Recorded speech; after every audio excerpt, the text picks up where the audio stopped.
185 chairs sat in a semicircle, facing a raised dais and 2 jumbo screens set on the wall inside the United Nations headquarters building. Every seat was filled with anxious representatives from all around the world in a multitude of colours and fashions. On the assembly floor, a table was provided for several Aegis members deemed to be crucial figures in the events leading up to the truce. Blueshift and Tornado sat straight-backed and sombre. Violet and Zoe leaned together to share a whisper, while Adam lounged, and Martian Pantsman tipped back in his chair, eyes closed and presumably sleeping. The offer had been made to Penumbra to attend, but her reply went something along the lines of rather having bamboo shoved under her fingernails than have to sit at a boring table listening to a boring speech. Lacuna had also refused, saying that he didn't want to reveal his identity.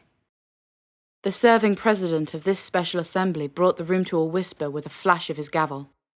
His face, magnified on the 2 screens behind him, showed only a slight trace of worry as he called the room to order. The creak of 185 representatives turning in their chairs broke the silence as the Atlantean delegation emerged up the processional staircase.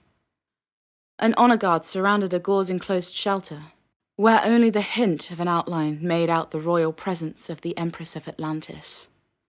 As they approached the front dais, a ring of soldiers moving in metal armor banged out a methodical pace. A decorated officer called a halt to the procession as one of the soldiers stopped. 185 people held their breaths as they waited to hear the Atlantean speak. Her Royal Highness, Medisha of the Seven Seas, Obet of the Lost Kingdom, Imperator of the Atlantean Army, Empress Tanim, greets this assembly. The officer's voice rasped, as if he was entirely unused to speaking. He waited, face stern and grim like a weathered rock. We are honored to have the Empress of Atlantis among us, the President of the General Assembly began. It is with great respect that we, the people from the surface of our shared world, accept the Atlantean Accord, and it is our sincerest hope that this will bring about the peace between our... No! With a sharp tone, the decorated officer interrupted the President and paused, almost as if he were listening to something which only he could hear. Her Highness the Empress will only submit to one drylander, and that person is not you, the officer declared. The jumbo wall screens showed a line of sweat trickle from the President's brow. The warrior who has led your forces against us is the only one whom Her Highness will see. The officer paused. We have come to know his title as Martian Pantsman. The sound of a chair crashing to the floor brought every eye around to the empowered's table. Dave jumped up from the floor and patted his hair to the side. He mumbled something about the damn slippery floors and sauntered up to the dais.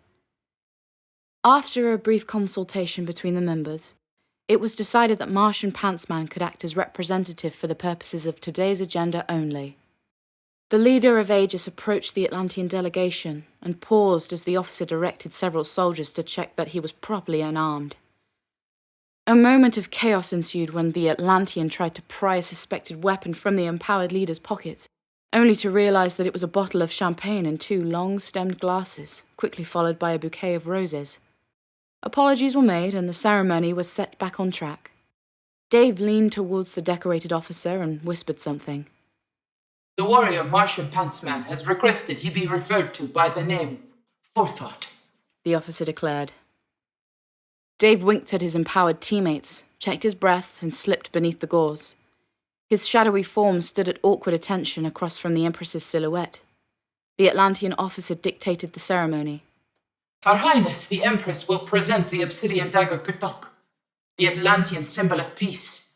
The Queen held out an indistinct blade, then placed it upon both her upturned palms. Martian Pantsman took the blade from her hand and held it at his side. Her Highness the Empress will bestow upon the warrior Forethought, the kiss of harmony, sealing our 2 people's treaty. The 2 shadowed forms came together as the Empress kissed both of Dave's cheeks. Inside the shrouded canopy, the Empress spoke. Her quiet voice held only one word, but it was wrapped in adoration and meant only for Martian Pantsman. Empress Tanim whispered to him before sending him out of the pagoda. The ceremony had been completed. 185 held breaths, released in relief at the same moment. Peace with the Atlanteans had begun. Martian Pantsman took the moment to lean in close to the decorated officer. "What does Ashkin mean?" he asked in a subdued voice. The officer replied in a voice so quiet only Dave could hear. Martian Pantsman's eyes widened to saucers, and a striking blush covered his cheeks.